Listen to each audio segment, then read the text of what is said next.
நீங்க எங்களுக்கு எதை காட்ட வந்திருக்கீங்க? ஒரு ராஜ்யம், நாம் பார்க்க முடியாத ராஜ்யம் அது, மீண்டும் பிறக்காத வரை. மறுபடியும் பிறக்கணுமா? ஆமா. மீண்டும் பிறக்கிறதுனா என்ன அர்த்தம்? உங்களுக்கு ஒண்ணு சொல்றேன். ஒருவன் தண்ணீராலும் தூய ஆவியினாலும் பிறக்கலன்னா அவன் தேவனுடைய ராஜ்யத்தில் பிரவேசிக்க மாட்டான். மாம்சத்தினால் பிறப்பது மாம்சமாயிருக்கும், நிச்சயமா. அதே நேரம் ஆவினால் பிறப்பது நிச்சயம் ஆவியாயிருக்கும். உங்க உள்ளம், அதாவது உங்க ஆத்மா, புதிய வாழ்க்கைக்கு மறுபிறவி எடுக்க வேண்டும். உங்களுக்கு என்ன கேக்குது? காத்தோட சத்தம். காத்துதான் உங்களுக்கு எப்படி தெரியும்? ஏன்னா என்னால அது உணர முடியுது. அதோட ஒலியை நான் கேட்கிறேன். அது எங்க இருந்து வருதுன்னு தெரியுமா?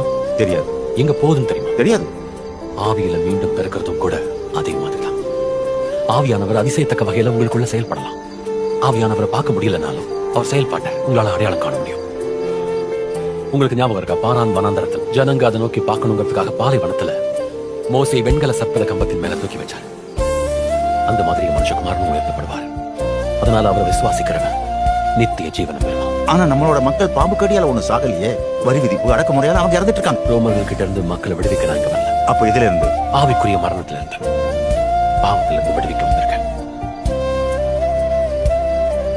தேவன் தம்முடைய ஒரே பேரான குமாரனை விசுவாசிக்கிறவன் அவனும் அவன் கெட்டு போகாம நித்திய ஜீவன் அடையும்படிக்கு அவரை தந்தருடைய இவ்வளவாய் உலகத்தில் அன்பு கூர்ந்தார். உலகத்தை ஆக்கினைக்குள்ளாக தீர்க்கும்படி தேவன் குமாரன் உலகத்துக்கு அனுப்பல. அவராலே உலகம் ரட்சிக்கப்பட அவர் மூலமாக கம்பத்தில் ஏற்றி வைக்கப்பட்ட மோசையின் சர்ப்பம் போல இது எளிமையானது.